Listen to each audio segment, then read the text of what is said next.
See, today we proceed with the second part that is in time of supply, जिसको बोलते हैं continuous supply of goods and goods, बराबर है. Now basically time of supply के अंदर guys हम क्या करते हैं, we determine on which date a supplier is liable to pay GST. हम कौन से डेट पे GST पे करने के लिए liable है वो हम determine करते हैं guys, बराबर है. When we are liable to pay GST, basically time of supply हम क्यों find करते हैं कि जब भी there are different dates involved during a supply, तो उसमें से जो भी अर्लीस्ट डेट होता है वो हमारे लिए एप्लीकेबल होता है, मतलब वो डेट पे हमें क्या है जीएसटी गवर्नमेंट को पे करना है. ठीक है. नाउ टाइम ऑफ सप्लाई के अंदर guys there are two cases. एक है time of supply of goods and second is time of supply of services. ठीक है. Time of supply of goods के अंदर गाइस हमने फॉरवर्ड चार्ज से रिलेटेड सम्स लास्ट लेक्चर में किए थे. Today I am proceeding with continuous supply.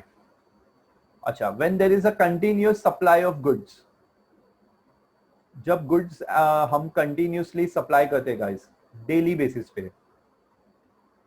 तो वहां पर date of invoice, date of payment and date of statement of account.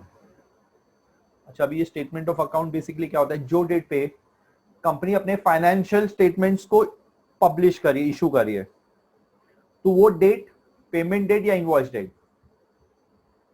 इसमें से जो अर्लीस्ट होगा हमें वो लेना है. ठीक है. अच्छा गाइस, कंटिन्यूस सप्लाई में रिमूवल डेट नहीं आता है. इसलिए नहीं आता है क्योंकि रिमूवल जो है, रिमूवल मतलब डिलीवरी डेट. तो डिलीवरी मैंने अभी क्या बोला, कंटिन्यूस मतलब योर सप्लाई डेली बेसिस पे हो रहा है. अभी जैसे मैंने एक एग्जांपल आपको बताया था कि telecommunication, you use mobile services, तो उसमें यू गेट सर्विस 24/7. तो हम यहाँ पर 7 दिन पूरे 30 डेज का सर्विस अगर ऑप्ट करते हैं, तो we are getting all 30 days service. तो उसमें से रिमूवल डेट तो कोई आ नहीं सकता है. तो वहां पर रूल क्या बोल रहा है, date of invoice, date of payment और date of statement of account. तो ये तीनों में से जो भी अर्लीस्ट होगा वो तुम्हारा टाइम ऑफ सप्लाई काउंट होगा guys. whichever is earliest will be the time of supply. ठीक है. तो यहां पर गाइस इसके ऊपर हम सम स्टार्ट करते हैं. क्या बोला हमें, find out time of supply. Clearly बोला टाइम ऑफ सप्लाई फाइंड करने के लिए in independent cases related to continuous supply of goods. Clearly mention किया है गाइस, यहां पर क्लियरली बोला है कंटिन्यूअस सप्लाई है. ठीक है. अभी इसमें इंफॉर्मेशन में पहला है डेट ऑफ इनवॉइस. ठीक है, तो मैं इसको कॉलम नंबर ए डिनोट कर रहा हूं. The second is date of statement of account and third is date of receipts of payment. तो हम ये क्या करेंगे, इसमें से we will consider the earliest. हम क्या करेंगे गाइस, अर्लीस्ट लेंगे. किसका, ए बी एंड सी में से, ए बी और C, whichever is earliest will be हमारा टाइम ऑफ सप्लाई होगा गाइस. सिंपल है, जैसे हमने सॉल्व किया था.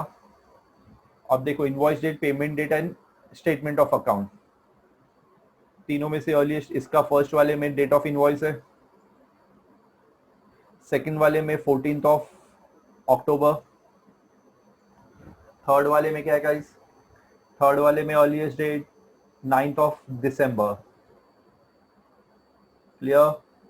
फिर उसके बाद फोर्थ वाले में डेट क्या है, earliest date statement of account.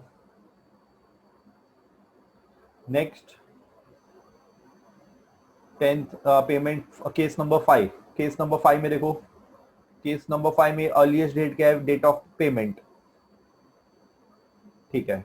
Case number 6 में अर्लीस्ट डेट क्या है guys, date of invoice. And case number 7 में earliest date 13th of Feb. ठीक है, मैंने आइडेंटिफाई कर लिए. अब मुझे एक एक करके भी रिकॉर्ड करना है गाइस. ठीक है, तो मैंने यहाँ पर देखो 14th अक्टूबर 2017, फिर 9th दिसंबर 2017, उसके बाद 12 जैन 2018, उसके बाद 5 जैन 2018, 20 दिसंबर 2017, 13 Feb 2018। Clear guys? सिंपल है। कंटिन्यूस सप्लाई का सम में एक चीज याद रखना, रिमूवल डेट नहीं दिया रहेगा। अच्छा, एक और चीज बताता हूं, कभी अगर इधर तो क्लियरली बता दिया है कि independent cases related to continuous supply, कभी सम में अगर ये नहीं लिखा रहा, खाली बोला calculate the time of supply, तो बहुत लोग को डाउट ये होता है कि सर हमें आइडेंटिफाई कैसे करना है कि ये कंटिन्यूस सप्लाई का सम है या फॉरवर्ड चार्ज का है। जब कंटिन्यूस सप्लाई का सम दिया रहेगा ना गाइस, वहां पर दो चेंजेस होंगे। एक तो डेट ऑफ रिमूवल सम में नहीं दिया रहेगा, that will be the first change, and the second, वहां पर रिमूवल के जगह पे date of statement of account दिया रहेगा। जिधर स्टेटमेंट ऑफ अकाउंट डेट मिल गया तो समझ जाना वो कंटिन्यूस सप्लाई का सम्स है। क्लियर?